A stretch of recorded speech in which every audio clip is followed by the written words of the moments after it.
yeah. Go. Amazing. That's my boy. That's my boy. He breaks away from a sack and completes the pass for first down. Oh, Kittle just may have made the most amazing catch.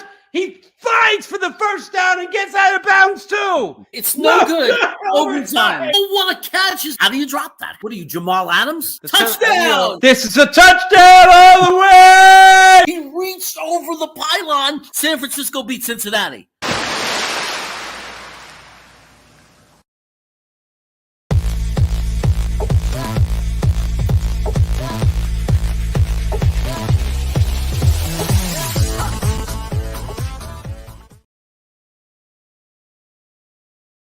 Welcome to the NFL Chaos Show on Let's Talk Sports.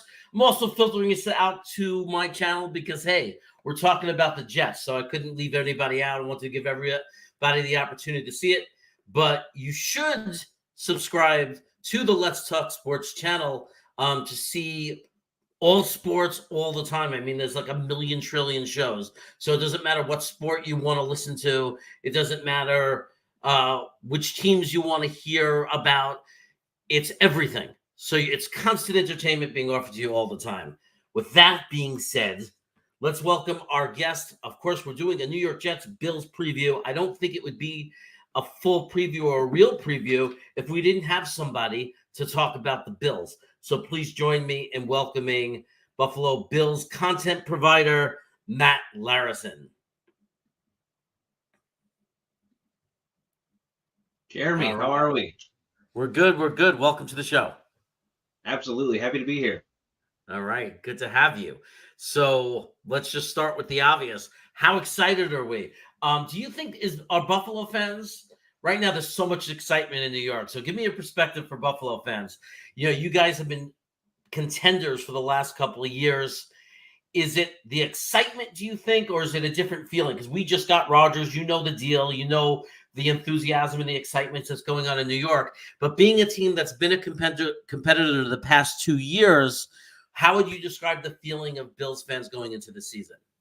So I always use my father as an example because he's the most diehard Bills fan that I know. Been a Bills fan through the entirety of his life, through all the ups and downs. And what the best thing about him is I always ask him, are you ready for the season? And he says, he just praise that they beat the Jets. I think there's a lot of Bills fans out there that, they watch, social media, they watch ESPN, they watch, Mike Greenberg and his Jets love. And all offseason we've talked about Aaron Rodgers and the Jets, which there's a lot to talk about. I mean, he's completely turned this team into, a winning culture without even stepping onto the field yet. So I think there's a lot of Bills fans out there that almost want this one just as bad as their playoff wins. And I bet, that's what we're going to see. I'm super excited for it. I'm not, totally, eccentric about the first game. I think week one is always crazy. And thankfully, there's so much more of the season that we have. One loss doesn't mean everything. But these Bills fans are ready, Jeremy, for the Jets to go down in week one and quiet the noise a little bit.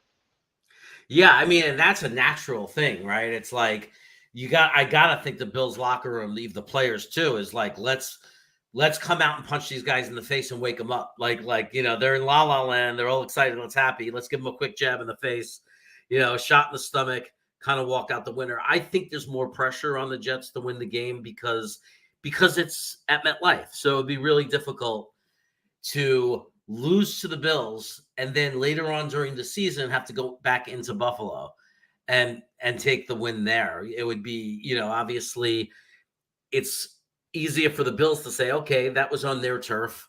Now they got to come to our house and we get to even the score. But I could imagine that the Bills want to take the momentum, if that's a thing before a season even starts, away from the Jets just to take that, kind of bring them down a little bit. It's it's a division rivalry. It's a big game for both teams. Well, and there's no easy games. I mean, maybe you could say for a few for both of us, but both teams have an incredibly difficult schedule this year. We faced the gauntlet of the prime time. We have the most prime time games this year out of any team. That includes, facing the Chiefs and all of these other teams that also draw that primetime attention. The Jets also have a tough schedule. They play the NFC East like we do. You want to get the first win, But, the Roger Goodell and the NFL did not do the Jets any favors. Prime time, Jets haven't been in prime time in a long time. In their home turf against the Bills, probably one of the best AFC teams of last year and probably this year. So it's going to be very interesting to see how they handle that, how they come out. And remember, this is Salah's big moment too, I would say.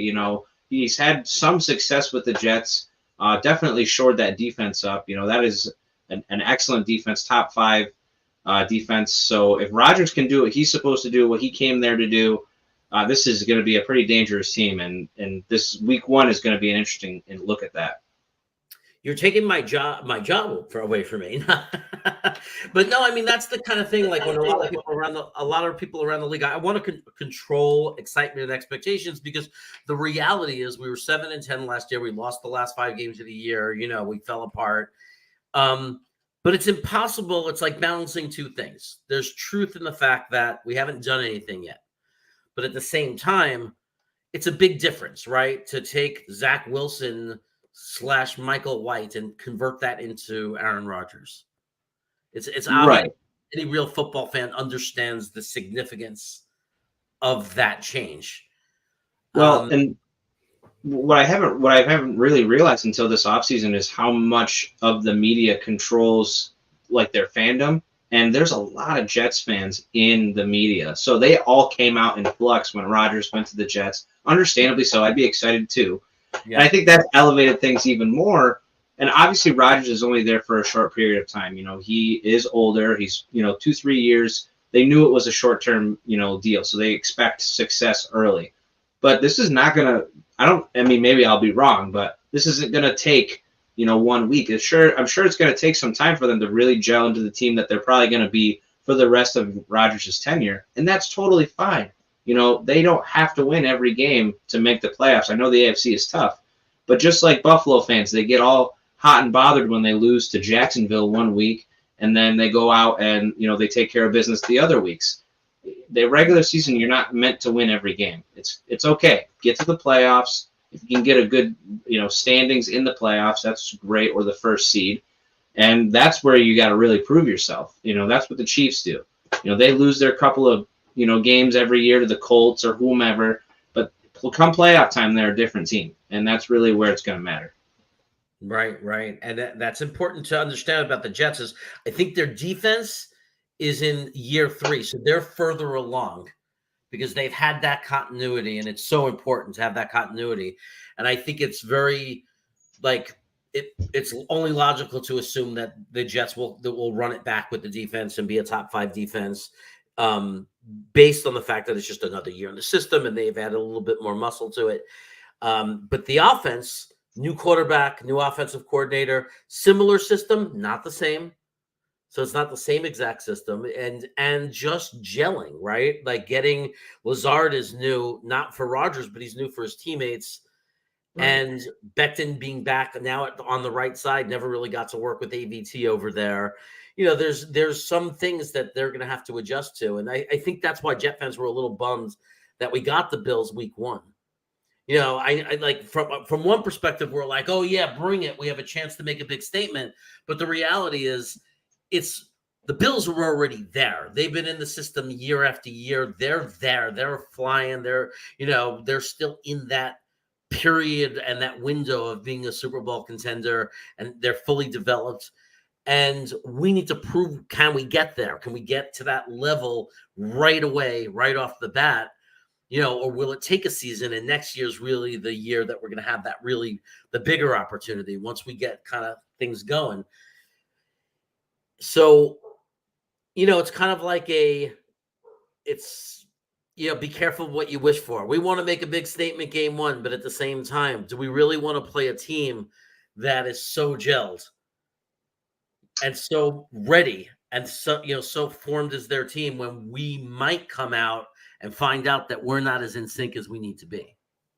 Right. And you're exactly right. You're excited for it because you have expectations, and you're also excited for the changes that the team has made. But, it's a respect level. I mean, I'm not saying as a Bills fan that I'm, excited to play the Jets. I know how difficult it's going to be, especially with all the, really the momentum that's been carried from the offseason, They're going to be at MetLife.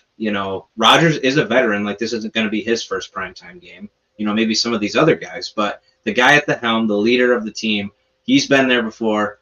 The only thing I'm thankful for is in recent years, Buffalo has had success against Rodgers, but I mean, that's a different situation.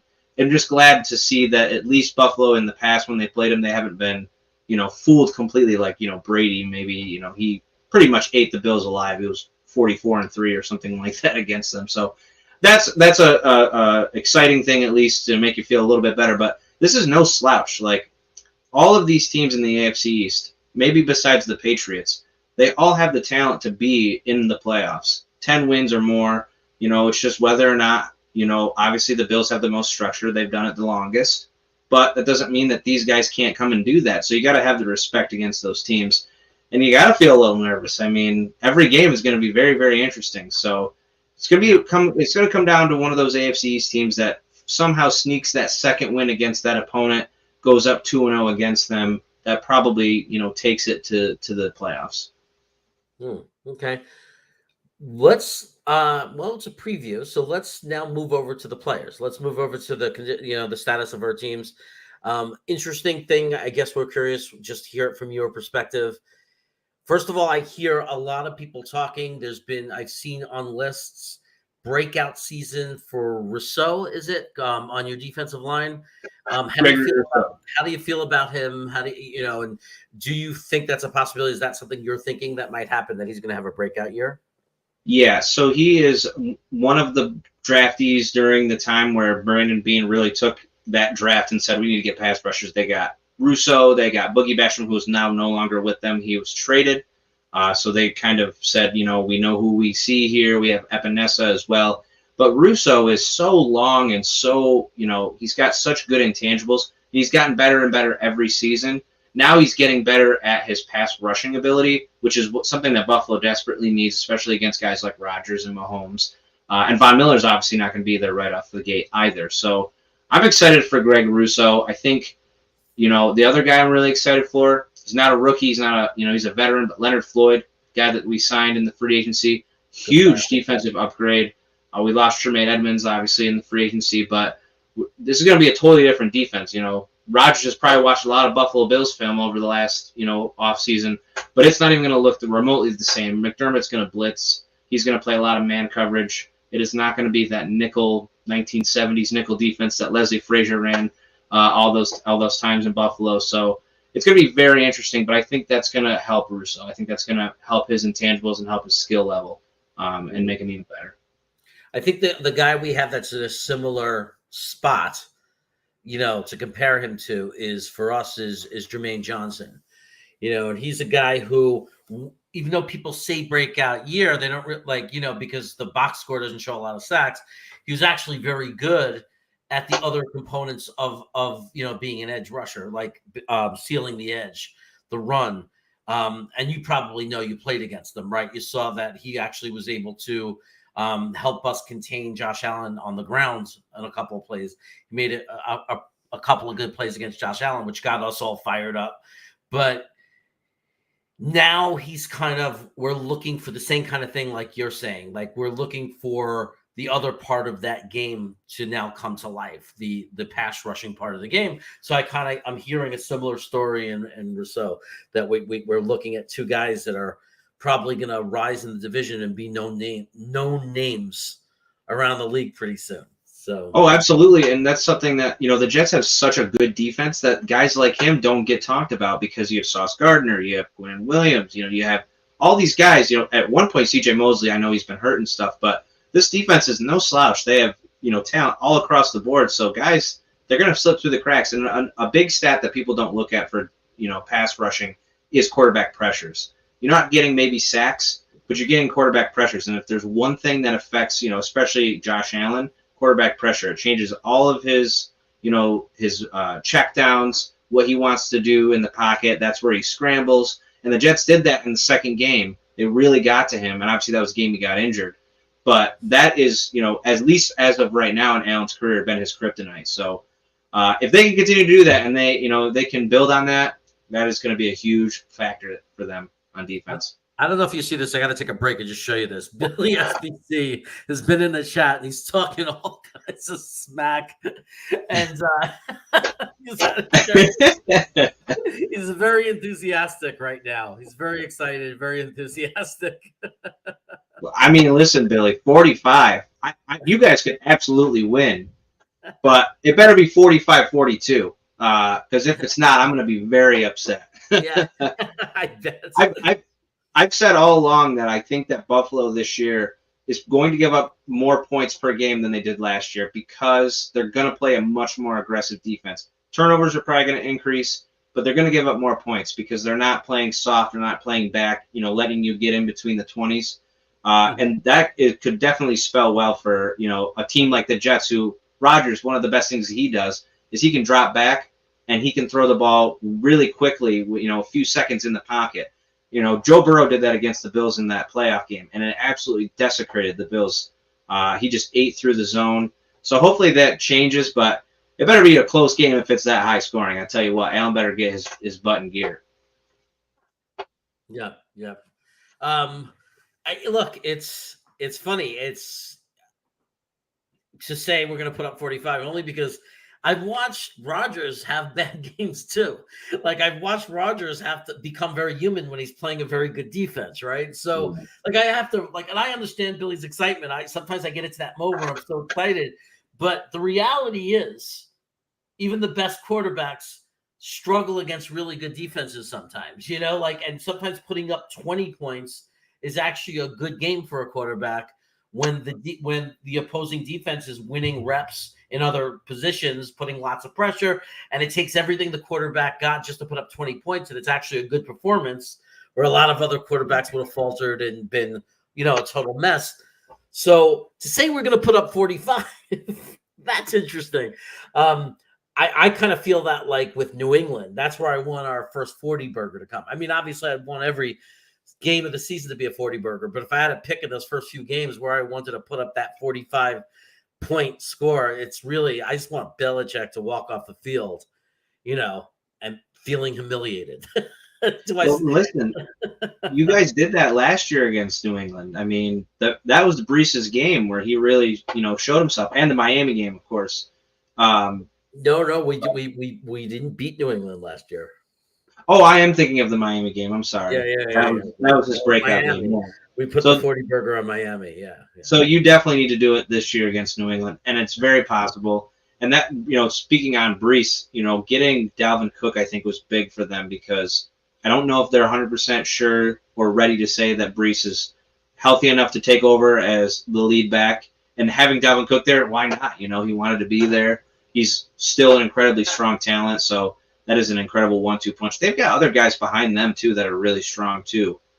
We saw them last year. So Zonovan Knight, so Michael Carter, who they don't love as the starter, but they love him as the second guy. So, they're loaded. They're loaded on the offensive side. See, we just set himself up for you, right? Because he's saying we're going to smoke the Bills like I smoke my joints. But that sets you up just to look at him and say, yeah, keep smoking, dude. If it keeps smoking and it's starting to look good, hopefully it's not real and you're just enjoying it. I mean, that was just funny to me because if somebody was like talking about smoking pot and talking about smoking the Jets, I'd say, yeah, obviously you are smoking.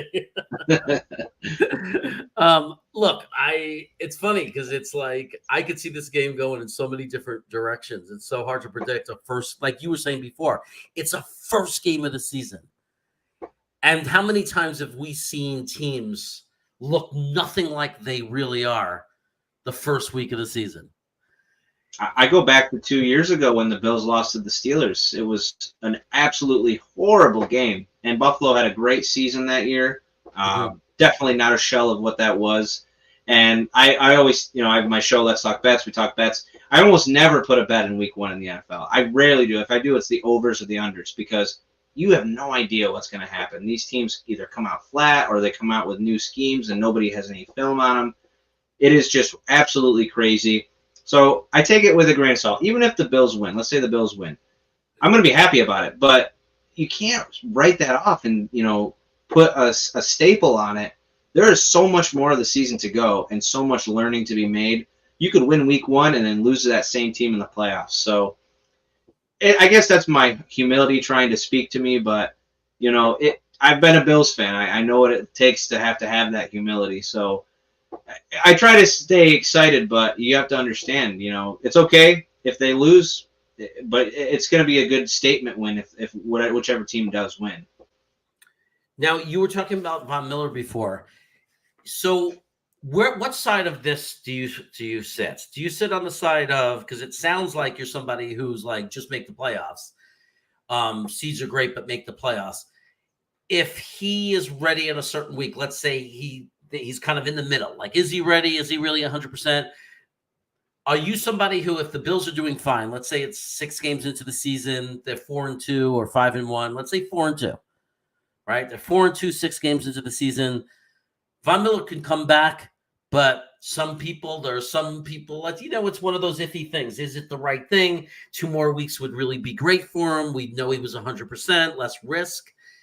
Where do you sit? Are you one of those fans that say, bring him back, that's what we pay him for? Or are you one of those fans saying, hey, man, even if it costs us a game, I want him fully healthy, and I'd rather have him for the playoff push? Oh, absolutely. I actually just said that on our show earlier today, the AFC show. I said Von Miller can be a coach the entire regular season if he wants. I don't care. If we can't get to the postseason without Von Miller, we don't even deserve to be in the postseason because we're not going to beat the teams that are there anyway. So we got to get to the postseason. We need him in the postseason. Like, there's just no doubt about it. He is a Mahomes-like killer.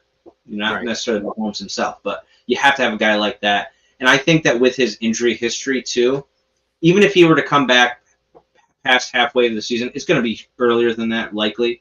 But the toughest part of the Bills' schedule is the last 5 games of the season, so that would be even fine as well. But I'm all for take your time. The Bills need to be able to develop themselves enough to have a really strong team and then say, oh yeah, and we've got Von Miller, and then add that piece into the postseason and just completely change things, because that was really something that was lacking in that Bengals game, was steady, strong pass rush. They also had a bunch of other defensive, injuries too. But Von is a huge piece. People obviously say that about him, but they don't understand how much pass rush is just as important as strong quarterback play. Mm-hmm. Absolutely.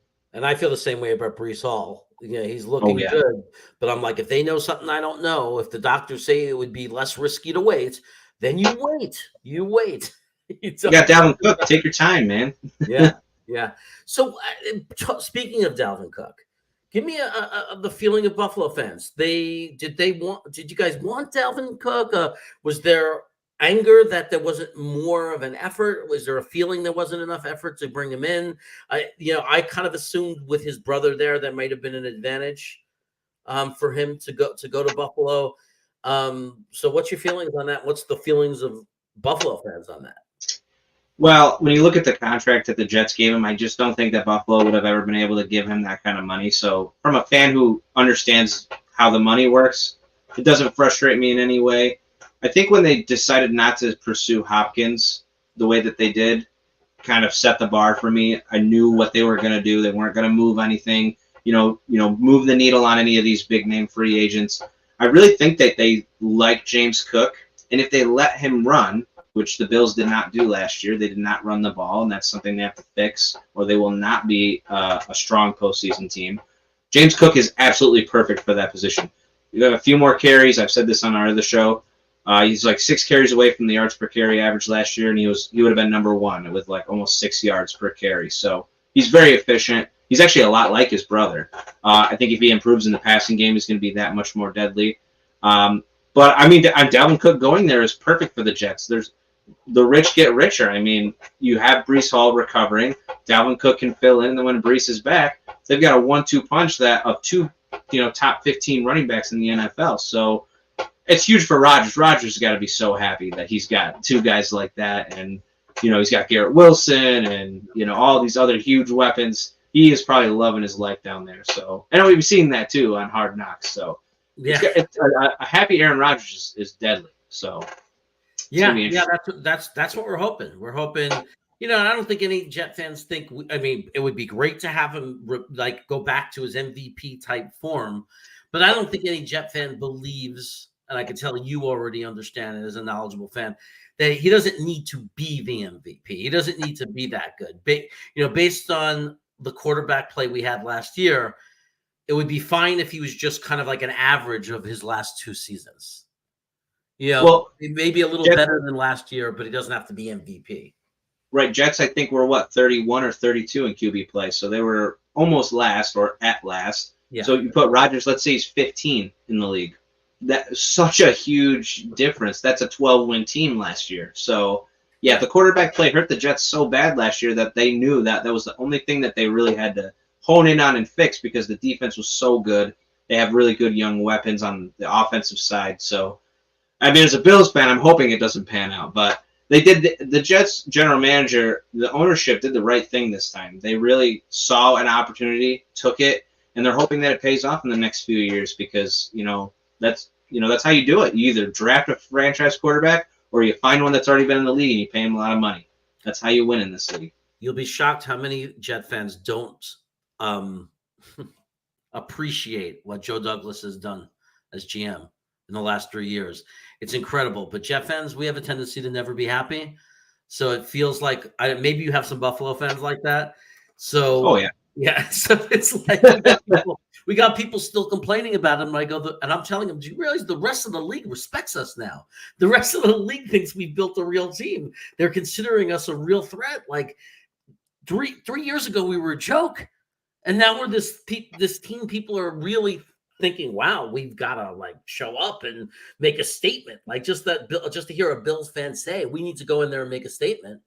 And to take them a little bit off their high horse, and that ride of confidence, it shows a measure of respect. Instead of, because usually it would have been 3 years ago, it would have been, yeah, whatever, man. We get a nice easy game for the first game of the season. Yeah. Let's just execute and not lose to a bad team, Right. Yeah. Exactly. And it's almost like the past trauma is why you can't trust, the new relationship. I think that's really what it is. And, the Bills have had that same issue. We had some pretty bad ownership, general managers and things like that. And there's still people saying that, Sean McDermott's on the hot seat this year and Brandon Beane's on the hot seat this year. The Bills have never had as many primetime games as they've ever had this season, being number one. And then over the last 5 years, I don't know how they could think that this has been a failure. It's not easy to win in the NFL. It's not easy to especially win the Super Bowl.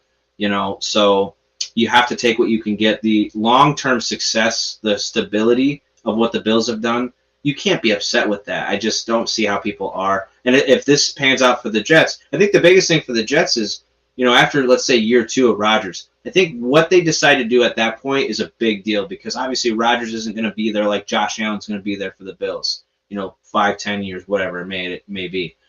So they have a shorter leash, a shorter window. But they could keep that going if they make the right decisions. And that's where Joe Douglas is probably kicking in his easy chair right now, but thinking, okay, I got some stuff I got to think about, in a couple of years. Am I going to draft or am I going to continue what I'm doing right now and kind of maybe play the market a little bit? So, but he's been doing great. He's a fantastic job. I mean, it frustrates us fans, Bills fans, so we miss all the chaos. Right. When is the last time that Bills fans or Miami fans, or New England fans ever thought, oh, the Jets have a good GM, it's probably never. I mean, I don't think we've ever been that much of a team where our GM scares you, because we've never been a consistently good franchise. Daniel Meehan. Now, something you should know about him, he is a Miami Dolphin fan. He's a fan of my channel, but he comes in, he likes to talk about the AFC East with us. He likes to hear what we say about the Jets. He's saying Kincaid, and I'm sure he's worried as a Dolphin fan as well, could be a problem in his game. Who's going to cover him? So there's 2 parts to this. And I think a very good point is it will be difficult for the Jets to cover Kincaid. Like if his game translates to the NFL from what we saw in college, because the Jets have a little bit, have been vulnerable in the short game, like in that area of the field. At the same time, and I think somebody else made the point, they said, and Cadito makes a good point. I want to hear your take on this. Just as excited as you guys might be for him as a receiver, and we might be worried about it, first game in the NFL, and he has to go against the New York Jets edges as a pass protector. when he is blocking, and that could be challenging for even the most veteran tight ends, right? Or all the players. So how do you feel about that? Like, is it like a kind of a double-edged sword? How do you feel about Kincaid going against the Jets, knowing he could be a weapon against them in one respect, but possibly a casualty in another? Yeah, not good for the blocking side of things. I don't know how well he's going to fare. He's definitely more of a receiving tight end, which is why Buffalo took him. If you were to look at draft analysis, Michael Mayer was the number one tight end, right next to Kincaid. They were very, very close. But Mayer is a true blocking tight end. He does have great receiving ability. He went to the Raiders, of course. But Kincaid went to Buffalo for a reason. And Buffalo is looking at Andy Reid, looking at what Mahomes and Kelsey have done, and they are doing everything that they can to replicate that. And I think that's why it's so potentially dangerous, is they saw the best possible option to replicate it as closely as they can in Kincaid, because he's really an over-the-middle threat. I mean, he is going to be suffocating the linebackers over the middle. Josh Allen's finally going to have somebody he can dump the ball off to, more than just a slot. So it's going to be very interesting. But the blocking side of things, I know that they continue to put Knox in there and they're going to rotate him in. But you got to think that he's only in there to block. I mean, Kincaid's going to be the guy taking all the catches this year. And I think that, for a fantasy football perspective, he's a really good option, too, for fantasy, because after Kelsey Andrews, maybe Darren Waller, there's nobody. So you might as well, take the risk on somebody who might get a lot of volume this year. Yep. So I have him in fantasy. So there you go. I'm kind of torn. After the Jet game, I'm going to be rooting for Kincaid, to have huge gains, but not enough for you to win the division from us. Fantasy, that's what makes fantasy football so complicated when you're a diehard fan. When you have players. I had a chance to draft Rodgers. I was like, I can't do it. I mean, he was the right choice, but I can't do it. I can't watch Rodgers all season long and root for him to do well. I can't do it. Well, Billy is still pumped up. He's still talking a lot of trash. He says Aaron doesn't need to be MVP level, but he will be, Matt. He will be. It's getting very Star Wars-y. And for you, that means pain, Matt. Lots of pain. Listen, if the Bills lose, I don't know if I can come back on your show. They're not going to let me leave. I know they're not going to let you out. I actually have an audio track that's like that. Let's check this out. See if this works. I had this uploaded. I'm pretty excited about it. Like, oh, you want to come into MetLife? It's kind of like a response to that. Let's see where it is here.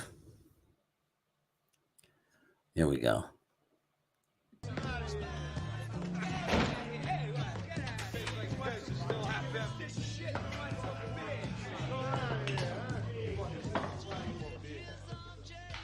Now you can't leave.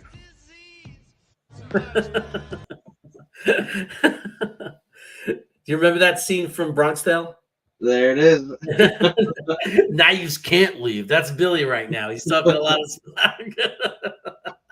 I'm feeling the heat right now. But listen, if the Bills win, you got to invite me. We got to talk. We'll have a special guest. Only if the Bills win. Only if the Bills win. Otherwise, you want no part of it. There won't be a show if they lose. Well, I mean, we would still have to go to Buffalo. That's why I tell everybody, don't talk too much smack. It's like, if we win, just be happy we won. Let's move on to Dallas. Let's worry about that game with 6 days rest and leave the Bills alone, because we have to play them again. I hate talking smack, because the worst thing to me is having it come back to I believe it's a jinx. The only thing I'll say is, the only time I talk smack, I mean, it makes sense. Let's say we're in the playoffs. You can't see me till next year. So I'm going to talk all the smack I want. But if I got to see you maybe 2 more times, regular season, postseason, there's no way I'm going to talk smack. I might be happy, but I'm not going to sit here and grill, because I've eaten a lot of crow in my life, and it is not good. It's not a good bird to eat. There's nothing worse. There's nothing worse. So I just wait and I wait. Like the year we beat New England in the playoffs, I went online and I basically said, well, there you have it. The Jets are a better football team than the New England Patriots. And it felt great to say it. It felt great to say it because I knew I didn't have to deal with it for a few months later. You know what I mean? Nope. No, when fans start talking about how many rings they have, that's when you know you've won. Yeah. Yeah. Remember that time in '87? No, I don't. But yeah, with me, it's not like the whole fan base. There are individual people I go after. Like if we win a Super Bowl, the Jets win a Super Bowl, I got a list. You know what I mean? It's like the Game of Thrones list. I'm the little girl with the dagger with needle. I got a list of people I got to talk to when the Jets win the Super Bowl. It's not you, Matt. You're a nice guy. I have no ill will.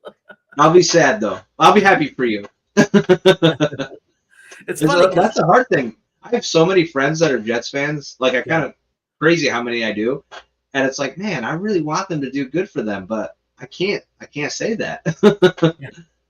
Maybe if it's against the Chiefs, then I'll root for you. It's funny because I have friends of teams I hate, but and it's the truth. I'm like, for you, I'm happy. Like I'll say to them, congrats, I'm happy for you. But at the same time, I'm not happy because it's a team I dislike that won, but I could be happy for certain people. I could be happy for individuals. I have a friend who's he's got to be the biggest Miami Dolphins fan. He's got a Miami Dolphins tattoo. Like he's a diehard fan, and like we're really good friends. And he, if the Bills beat him, he can't talk to me for a while. Like he's like, I can't look at you because it's like it was your fault. And it's like, no, I'm not even gonna trash talk you. I know how badly it hurts you, so I don't even need to say anything. Yeah. So let's talk about because there were a couple of things on my mind. I'm going to take it from you. I want to hear your take on it. How do you feel about the Buffalo Bills offensive line today? It's probably the biggest concern that the Bills have is the offensive line. They obviously signed a lot of guys in the offseason recently as well. They just got Jermaine Ifedi. They have gotten Connor McGovern, not the one from the Jets. I think he is also there. And they've rotated so many different people in there to try to get something to work. Spencer Brown is still the worst right tackle in the NFL. I don't know how he is a starter, but I'm really hoping that they figure it out because they have a few really decent pieces. Obviously Mitch Morse. Osiris Torrance has been really, really good. He might even be a starter week 1. Deion Dawkins. So they're just missing a couple of pieces, but those are the pieces that end up, ruining you. And we actually talked about this in the AFC East show. Pretty much everybody right now in the AFC East is having offensive line troubles, and whether it's injuries or, seeing if a guy is going to be what they were supposed to be potential-wise. So that's really interesting. So it's going to come down to, I think, who has the best pass rush and best defensive line. And I think that's the Jets and the Bills, of course. Obviously, the Patriots always have a good scheme. But I think that's really where, that's where it's going to come down to, unless somehow, some way in the last couple of weeks the Bills figured it out and now they have this, strong core offensive line. I don't see it. I don't really know why they haven't tried to fix that. They obviously know that's like the biggest thing. Look at Mahomes. Look at, the Eagles. The Eagles are a great example. Amazing offensive line. That's how they got to where they got. It's not sexy, but that's what gets you to where you need to get to. Yeah, absolutely. So having none of the weapons don't mean a thing if you don't have the offensive line. So it's like having a lot of ammunition and no gun. It's interesting because I tell Jet fans, like, as they're arguing and JD messed up and we still don't have an offensive line, I'm like, we might have the best offensive line in our division if we stay healthy. If we stay healthy, AVT and Becton, and then a healthy Dwayne Brown, and then we have a solid McGovern and the draft pick Tippmann, right? So either one could play center really well. And, we know that Connor is just kind of middle of the league, a fine center, not great, not bad, right? And then, Laken Tomlinson had a horrible year last year, but he's a former Pro Bowler, and he's our biggest concern on the line. And I'd say the biggest concern on the line is that Becton gets hurt again, right? That's what everyone's panicking about, that he's going to get hurt again. But at the same time, if the Jets stay healthy, and this is what I try to argue to people, if the Jets stay healthy, we might have the best offensive line in our division. We don't know that yet. We have to see how the season plays out, but we're not. I think the Bills fans could feel the same way, and the Miami fans could feel the same way. No one's going into the season as far as the division is concerned with the clear, factual information that they're any worse than any of the other teams in the division with the offensive line. Yeah, and that's actually what we all said on the show is, it could be the biggest question mark for all teams. And, obviously it's like one of the most important things. I would say probably the offensive lines of all four teams probably rank outside the top 15 in the league or close to that. So it's not great. And, I think that might be a big deciding factor. Look at, another example is Joe Burrow all those years prior when they didn't address the offensive line and he was sacked the most in, the NFL. That stuff affects quarterbacks, especially the ones that are, at that caliber. So, and Rodgers is not going to allow a poor offensive line. I think that he is a very good vocal point for the team, and they'll probably either address it or try to figure out how to make it better if it's not going well. So I think that's another good positive thing. I think Allen is more like, hey, we're just got to keep doing what we're doing. And, sometimes you got to have a guy like Rodgers be like, no, this is not going to work. These are my guys. Like, I need these guys to be the most important thing besides maybe my number one receiver over there.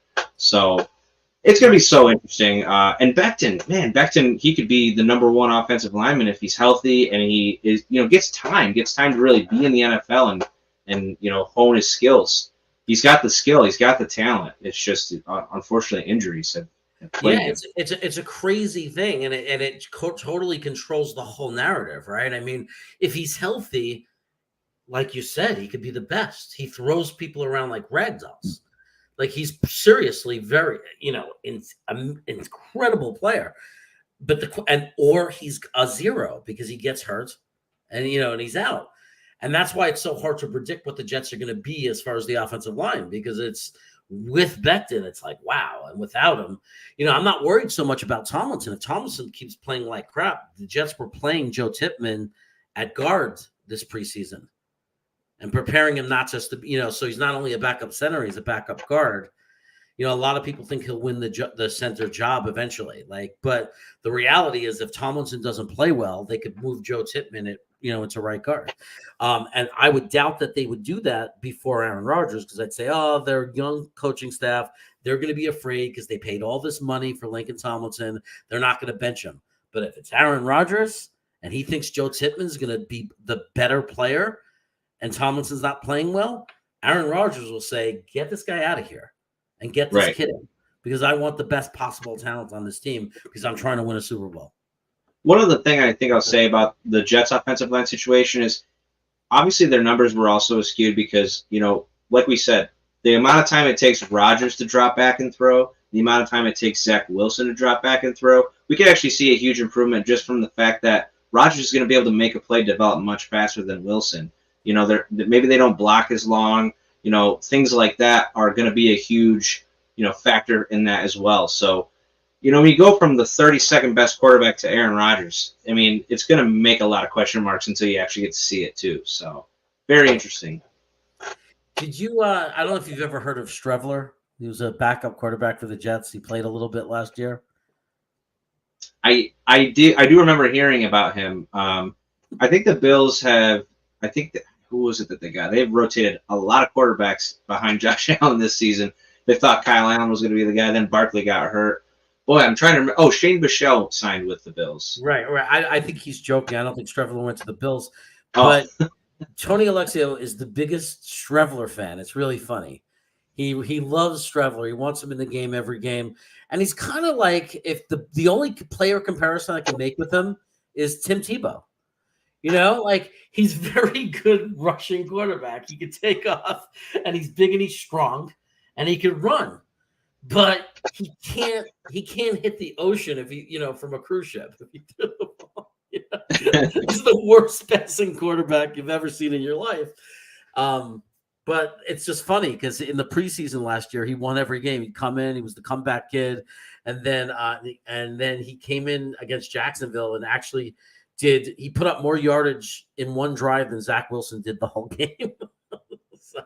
There's just so much investment in Wilson. That's probably why he didn't get a chance. But I remember actually seeing him, I think, in a few games last season because he had to. And he made you – I always say this about Mike White, just enough to believe. He gave you just enough to believe, and then you're hooked. and Yeah. never. And then now Miami's gonna handle Mike White. So Just I'm enough sure to just enough to sucker Miami into paying him $8 million. that's right. And he will get some playing time probably with Tua there. So we'll get to Yeah. see Mike White again. The problem is he gets hurt just as much as Tua. Like Mike Exactly. White's been hurt 6 times. He's played in 8 games.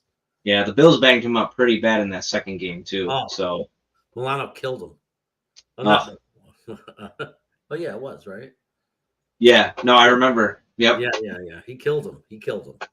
Like that's the most damage you could do to a player without killing him. Holy And you can see it on his face too. yeah. Oh yeah. Oh my God, that's the most painful thing in the world. Bruised ribs. You can't. Oof. I mean, Mike White was a warrior for staying out there. But Yeah, absolutely. what's crazy to me is the Miami paid more for him. They paid him $8 million, and Tampa got Baker Mayfield for $6 million. So I cannot believe we're living in a world where Mike White is getting paid more than Baker Mayfield. Like, okay. Mike White said, "Hey, I don't care if I ride the bench. I just want money." And Baker was like, "No, I got to be a starter. This is the only place. I'll take $6 million, I guess." Yes, that is. Hey, hit the ocean from a cruise ship. I appreciate the super chat. Thanks, man. I appreciate it. And I appreciate that you like my joke. I heard it from before. I can't take credit for it. I heard somebody say it. And I liked it, obviously, when somebody said it. I was like, that's hysterical. So, but okay, we talked about your offensive line. We talked about your defensive line. Let's talk about your he's a safety, right? Damlin or DeMar Hamlin. Hamlin. I'm the only person in America that doesn't know his name easily, but I'm horrible with names. How are the fans feeling about him? I mean, is he like he must mean? I don't think he is like anything like crazy as a player, like right? I mean, but is he? I think there must be an emotional attachment to him at this point, though.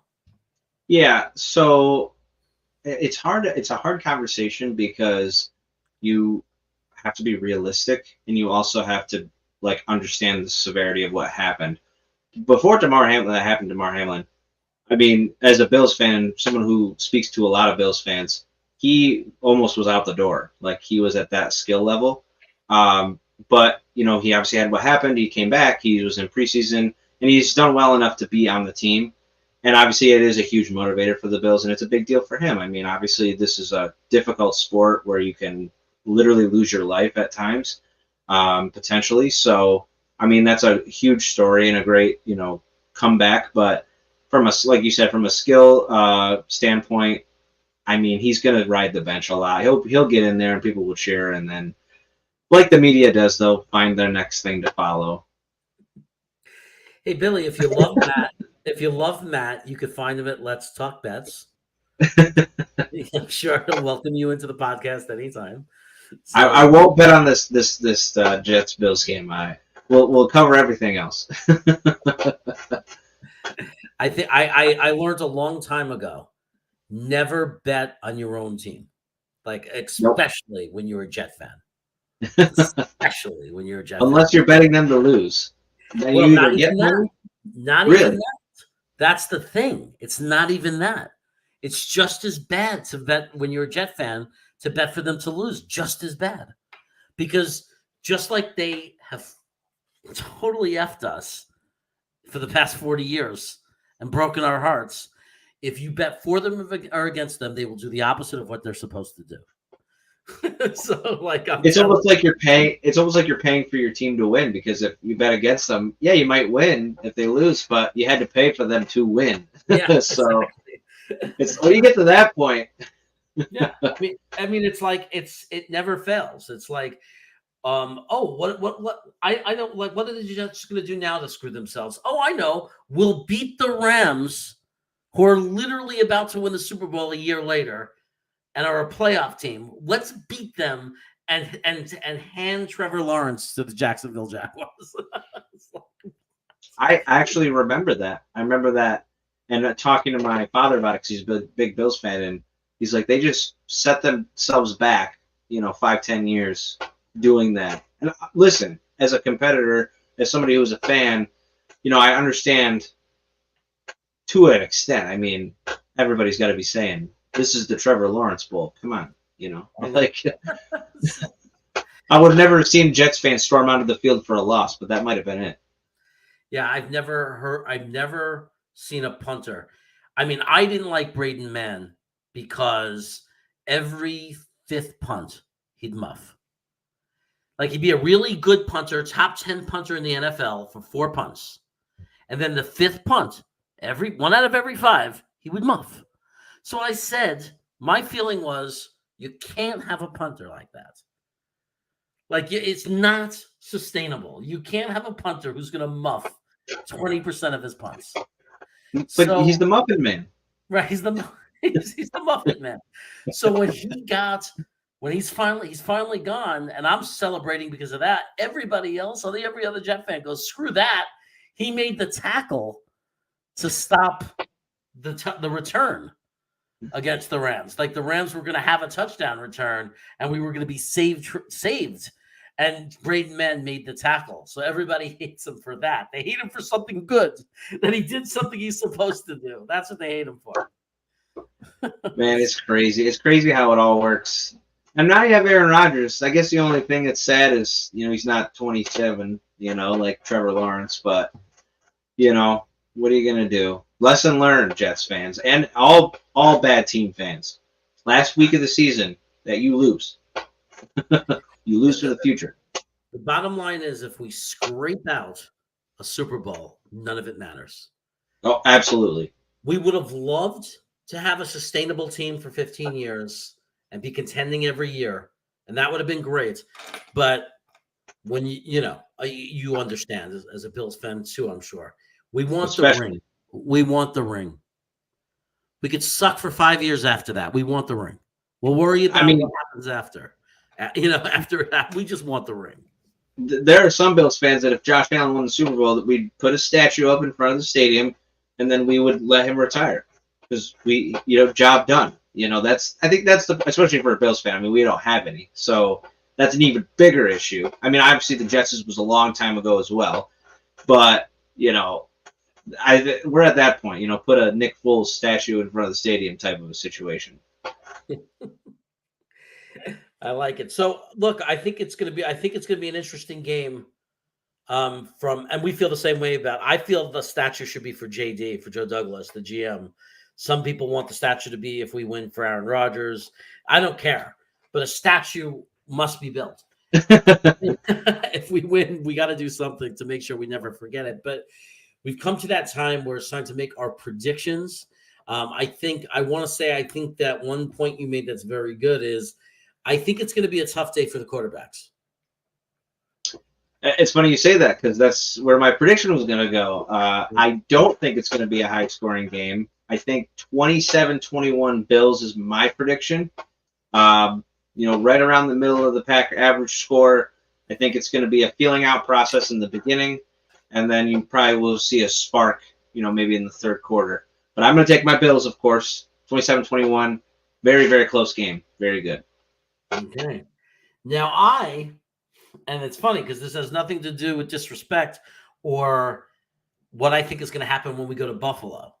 But I think for this game, with the emotion that's in this game, 9-11 in MetLife Stadium, A-Rod's first game there, our defense as pumped up as they've ever been, the volume of the stadium, I think we're going to get some. I don't think it's going to be our offense so much. I think 21 points area is accurate, but I think we're going to get some defensive points, and I think our defense is going to be even better than people are preparing for. So, again, it's not to respect the Bills, but I kind of feel like the Jets. I've been feeling it for a long time. Are going to come out and win 31-10. I am not confident about the game in Buffalo. Like, as of right now, I am not confident in that game because I don't feel that the Jets are, and that could change based on what's happening in the season. But right now, I'm not predicting that we sweep the Bills. Right. Like, I'm not predicting that. I think we might sweep the Dolphins in New England. I don't think we're going undefeated in the division. I think we're losing at least one game to the Bills. If we lose one game, it's going to be the Bills, in my opinion. So even though I'm predicting 31-10, I'm also predicting that the Bills will get us back. Yeah, I mean, look, as a Bills fan, as somebody who watches Josh Allen, and obviously, I'll point out Jets have played Allen really well. Of all the AFC East teams, I feel like the Patriots right around the beginning of Allen's career they did well, but since then, Buffalo's had their number. The Jets always play the Bills tough. Defense is a top-notch defense, and if there's one thing Allen doesn't like, it's really, really strong defenses. He'll throw daggers against teams like Mahomes and the Chiefs, who you just want to try to beat you by scoring more than you. But the Jets have a really strong defense, and it is going to be tough for Allen. I could absolutely see a very low-scoring game. Hopefully not a blowout. Hopefully not 31-10. That would break my heart. I hope for at least a good goal. It's hard to say in front of a Bills fan but it's what I've been predicting, so I don't want to be fake. But at the same time, I don't want to sound foolish to you. Like I'm saying, I do think they're going to split. I don't think it's going to be because the Bills are bad or anything. I just think it's going to be because the stadium, the emotion, there's going to be turnovers. That's going to kind of make the game look more lopsided than it is. Well, and it doesn't happen very often that the Bills, at least in the last few years, lose games in that style, where they lose by multiple points, multiple, scores. But teams like the Jets, I always remember the Colts a few years ago when, JT was running all over them. They lost like 44-7 or 10 or something. Those are the kind of teams, they build the defense a little bit. They get that structure. The Jets have that same thing, and they can also run it down the Bills' throats with Breece Hall and Dalvin Cook. So if they do that, I absolutely could see, them overwhelming Josh Allen and getting to that kind of score. So it's definitely not a wayward thing to say. I absolutely think that that's possible. I actually don't think Buffalo blows the Jets out at all. I don't think that's even possible. I think if anything, it may be a really high scoring game. I think that'd be my big surprise. But if the Bills win, they're going to do it. Maybe they command the whole game, but it's not a blowout. But they could absolutely come in and just totally flop this one and give it to the Jets and let them ride that. That would be a bad thing for the Bills to let them ride that, for a while into the season until they get to see him again. That would not be good for the Bills. I just need Tyler Conklin to score the first touchdown of the game. I don't know if you know this, but there was a promotion for point bets. Bet. NBC. They give you $150 towards a jersey from Fanatic.com if you open up an account and bet $50 on a long shot thing. So I opened up an account because I wanted my Jermaine Johnson jersey, and I put the $50 down on Conklin to score the first touchdown, and the odds are 2,000 to 100, like for the 100. So it's I win $1,000 if Tyler Conklin scores the first touchdown of the game. Yeah, that's some good money right there, and Aaron Rodgers likes his tight ends, especially in the red zone. So for my sake, I hope it doesn't happen, but it's a smart play. It really is. Yeah. I'm hoping. I'm just saying. The rule is you have to take a long shot. It has to be something over 500 to 100 or something like that. And it was. I couldn't believe that they have it that way. That it's 2,000 for every. Oh yeah. I couldn't believe that because I was like, Tyler Conklin. He's a tight end. He's the receiving tight ends from a quarterback like Aaron Rodgers. Like, why is that so why would that be a long shot? Like, I wouldn't think that it would pay so much. I guess for the first touchdown, I can see it because you're banking on a lot of things happening. But if it was like an anytime touchdown to Conklin, I think the odds should be way lower because he's going to be a red zone target. But to be the first one, let's say the Bills get the first possession, it's possible they could score first. So absolutely, that's where you got to hope things happen and fall the right way. But absolutely, yeah, absolutely, good. That's good stuff right there. So if Conklin scores the first touchdown, you could say, "Oh man!" But at least that guy Jeremy won $1,000. I'll remember you, Jeremy. I'll remember what you have in your pocket. Anyway, great show, man. Thanks for doing the preview. Welcome here anytime. Just my email. I sent an email today. You get in touch with me anytime you want to come in and talk football. For the next game, if you want me to come to your channel, you want to come back here. You're more than welcome. You can come on the Tuesday show. You can come on my Wednesday show, whatever you want. Hey, that sounds great, man. Absolutely. All right. Sounds good. Thanks so much for being here. Thanks everybody in the chat. I appreciate everybody. Billy, you can find Matt at Let's Talk Bets, but I'll let him tell everybody about his channel and everything right now. Yeah. So Thursdays at 4 p.m. we cover Let's Talk Bets. It's another show on Let's Talk Sports. Myself and Scott Cove, who some may know, we cover, any types of sporting events. Love you too, Billy. We cover hockey, basketball, baseball, football, really all the major stuff, UFC. So definitely, tune in to us. We answer all the questions in the comments. We just love talking bets, any type of bets. So it's our mainstay in the Let's Talk Sports Network for betting. And then at 5 p.m. On Thursdays is our fantasy football show with my brother Ryan. We cover everything fantasy football, especially now that the season started. So busy Thursday for me. So 4 and 5 p.m. you can catch me on Let's Talk Sports for those networks. Those shows. Love it, love it, love it. And everybody, I'll be back tomorrow with Nick Shine for the Pride and Chaos show, and that'll be at 8 p.m. We'll see you then. Thanks everyone for being here again. Appreciate it, and we'll see you tomorrow. I will leave you with a preview of a new promo for the Wednesday show.